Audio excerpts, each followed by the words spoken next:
혜택을 받을 수 있기 때문에 입주권, 분양권의 수요가 더 몰릴 가능성이 매우 높겠죠. 특히 광명 지역 일대는 입주 물량의 여파가 가격에 미칠 수 있다. 반드시 단기적인 투자 방식으로 접근을 하시고, 부동산 고민 문자로 자세하게 보내주시면 추첨을 통해서 여러분들에게 월수금 정확한 해답으로 찾아뵙도록 하겠습니다.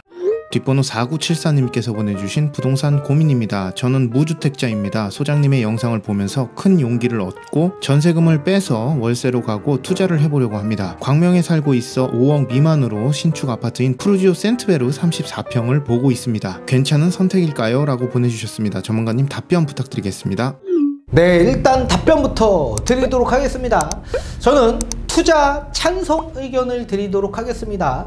다만 투자 찬성 의견을 드렸다라고 해서 무조건 투자를 권장하는 건 아닙니다. 지금 시기는 투자를 하는 시기보다는 실수요가 내 집 마련하거나 또는 갈아타기에 적합한 시기이기 때문에 그렇습니다. 자, 그렇지만 투자를 계획한다라고 하더라도 장기적 투자 관점보다는 반드시 단기적 단타 형식으로 접근을 하셨으면 좋겠습니다. 따라서 지금에서부터 딱 1년이 지난 이후 바로 매도하시고 양도 차익을 실현하는 쪽으로 의견을 좀 드리도록 하겠습니다. 그리고 좀 더 세부적인 내용들은 다시 한번 상담을 통해서 전략 세우시길 바라겠습니다. 자, 지금 광명 프루지오 센트베르 아파트, 물론 좋은 아파트지만 지금 이 아파트보다 저는 개인적으로 바로 옆에 붙어있는 요 호반 서밋 아파트가 있습니다. 지금 1년간 전매 제한 기간이 있는데 입주권 나와 있는 그런 매물들이 있기 때문에 그런 입주권 매물 매수하는 쪽으로 좀 의견을 드리고 싶고, 요 지역뿐만 아니라 좀 더 다른 지역들도 있기 때문에 다시 한번 상담을 받으시길 바라겠습니다. 자, 왜 제가 단기적 투자 방식으로 말씀을 해드리고 있는지 뒤에 판소를 통해 알려드리도록 하겠습니다. 자, A라는 광명 프루지오 센트베르 아파트 8호 타입 기준을 보고 계신다라고 하셨습니다. 이 아파트 지금 시세가 한 10억 정도 수준에 나와 있고 전세는 약 한 5억 중반 정도를 맞춰야지만 맞출 수 있을 것으로 보여집니다. 그렇다면 투자 금액은 한 4억대 중반 정도, 요 정도 자금이 필요하다라는 얘기죠. 자, 지금 수중에 한 5억 정도 있기 때문에 충분히 센트베르 아파트 투자를 계획하셔도 무방할 수 있겠지만, 저는 나중에 리스크를 조금 더 해지하기 위한 또는 그 시세 차익 실현을 좀 더 내기 위한 목적에서는 광명 센트베르 아파트보다 바로 옆에 붙어있는 아파트였죠. 광명 19역 재개발, 이게 지금 광명 19역이 호반 서밋으로 이름이 지어져 있습니다. 이 아파트로 저는 추천 좀 드리고 싶은데, 무조건 이 아파트로 보는 건 아니고 이 아파트보다 더 좋은 아파트 분양권, 입주권들이 있습니다. 그런 쪽으로 이제 말씀 좀 드리고 싶고, 다만 이제 예시를 드리기 위해서 바로 옆에 있는 아파트를 좀 지칭을 해본 겁니다. 이 아파트 8호 타입 기준에서 만약에 접근을 해보신다면, 지금 분양권 같은 경우에는 1년간 전매 제한 기간이 있기 때문에 입주권 정도가 지금 나와 있는데, 지금 8호 타입은 한 투자 금액이 한 6억 정도 들어갑니다. 그래서 지금 5억 정도 수준에 있기 때문에 6억짜리는 좀 힘들고, 5구 타입이나 74 타입 기준에서는 투자 금액이 비슷하기 때문에 74 타입 기준에서 좀 말씀을 드리도록 하겠습니다. 자, 이 아파트 조합원 분양가 얼마 정도 하냐면 4억 2천 정도 형성되어 있습니다.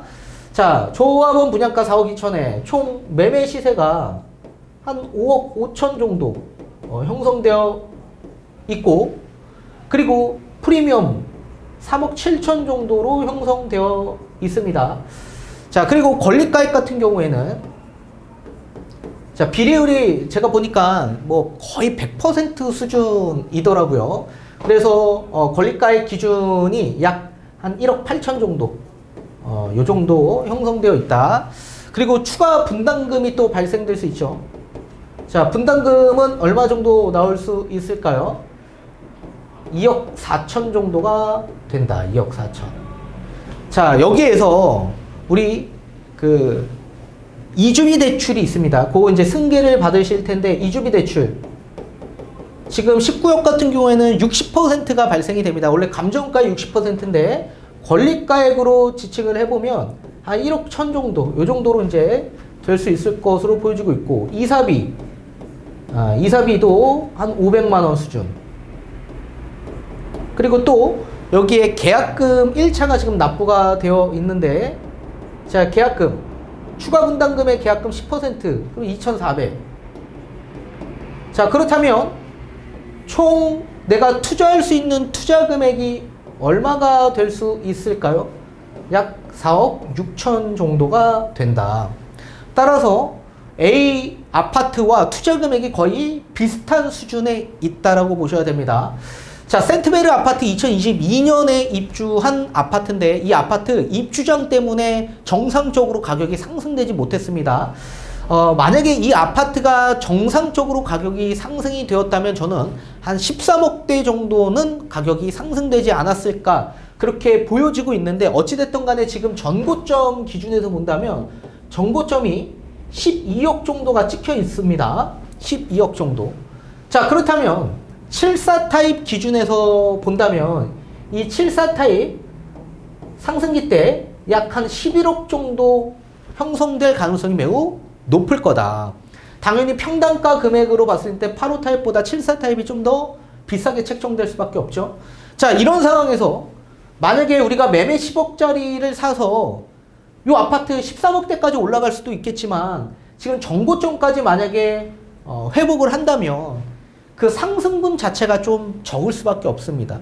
그래서 거의 어깨선 위에 우리가 매매한 그런 수준이다 라고 보여지고, 반대로 우리가 만약에 광명 19역으로 매수를 계획한다면 이 아파트 총 매입가가 얼마죠? 자, 총 매입가 약 7억 9천 정도가 될 수 있다. 그렇다면 A 센트베르 아파트보다의 상승분이 훨씬 더 클 수밖에 없겠죠. 그러니까 상승분이 훨씬 더 큰 곳을 선택하는 게 맞고, 또 센트베르보다 더 신축이죠. 연식도 약 3년 정도의 연식차가 날 수 있기 때문에 당연히 신축 아파트가 될 만한 입주권을 먼저 보시는 게 더 좋다. 투자 금액도 거의 똑같이 들어가기 때문에. 자, 이런 상황에서 제가 장기 투자하지 말고 단기 투자로 접근을 하라고 말씀을 드렸습니다. 그 이유가 있습니다. 자, 광명 지역 일대는 2025년부터 굉장히 어려워질 수 있는 장이 시작될 거다. 2025년 광명의 입주 물량을 보게 되면 지금 입주자 모집 공고를 안 한 아파트들이 많이 있기 때문에 통계 지표에는 잡혀있지 않지만, 제가 조사해 본 결과 약 7,000세대 정도는 입주 물량으로 잡혀있다. 그렇다면 만약에 제가 대세 하락이 향후에 나중에 찾아올 수 있다라고 하는데, 입주 물량의 여파와 함께 대세 하락 구간까지 겹쳐지게 된다라고 한다면 굉장히 어려워질 수도 있는 장이 올 수도 있다라는 얘기입니다. 그렇기 위해서는 우리는 시세 차익이 나면 시세 차익 분을 회수하고 빠져나올 국리를 생각을 해야 되는데, A라는 아파트에서는 빠져나오기가 굉장히 어렵죠. 따라서 우리가 시세 차익을 실현하기 위해선 반드시 익절이라는 게 필요합니다. 어느 정도의 가격이 올라가면 딱 그 정도 가격선에서 매도를 하고 나오는 그런 익절이 필요한데, A는 그게 어렵다. 왜냐면 우리가 지금 전세가 껴져 있는 상태에서 매수를 하게 되면 세입자가 있는 상태에서 매도하기가 굉장히 어렵죠. 가뜩이나 전세 시세는 지금 바닥인데, 이 전세 시세에서 정상적으로 가격이 상승하게 된다고 한다면 투자 금액이 조금 더 지금보다 더 작아질 가능성도 있기 때문에, 그렇다면 투자 금액이 많이 들어갈 수 있는 지금 형태보다는 좀 더 유리한 형태가 나올 수 있고, 그렇다면 우리 집은 매도가 잘 안 될 가능성이 있겠죠. 그래서 투자자 입장에서 좀 기피할 가능성도 있어 보이고, 또 세입자가 계약갱신 청구권을 요구할 수 있기 때문에 접근하기가 좀 어렵고, 실수요도 접근하기 어렵고, 그래서 빠져나오기가 굉장히 어렵다. 그에 반면에 우리 광명 19역 같은 경우에는 빠져나올 수가 있죠. 아직 전세가 맞춰져 있지 않는 상태에서 충분히 실수요한테도 매도 가능하고, 또 2024년 10월 달에 입주 예정이다 보니까 그 시기 때까지는 입주 물량의 여파가 아직 미쳐지지 않은 상태이고, 또 지금보다 시장의 장세가 훨씬 더 좋아질 장세이기 때문에 그 시기에 맞춰서 투자 수요도 또 접근이 가능할 수 있기 때문에 분명히 A보다는 B가 훨씬 더 좋은 수단이 될 수 있다. 그래서 시세 차익의 익절은 B에서 훨씬 더 유리하게 나올 수 있기 때문에 그렇습니다. 그리고 시세 차익이 나면 그거를 어느 정도 우리가 회수를 해야 되는데, 차익분에 따른 양도세 있죠? 이 양도세도 절감할 수 있다. 이 절감을 어디서 하냐? A보다 B에서 할 수 있다는 얘기입니다. 우리 주택과 입주권 있죠? 자, 주택과 입주권 1년 미만 요 매도하면, 양도하게 되면 양도세율이 몇 %입니까? 77%예요. 77%. 2년 미만에 매도를 했다, 양도했다, 66%입니다. 그러면 시세 차익 난 거 전부 다 양도세로 그냥 납부하고 매도하는 거는 올바른 방향이 아니죠. 자, 그런데 2024년 1월부터는 아마 지금과 180도 다른 양도세가 나올 수 있을 겁니다.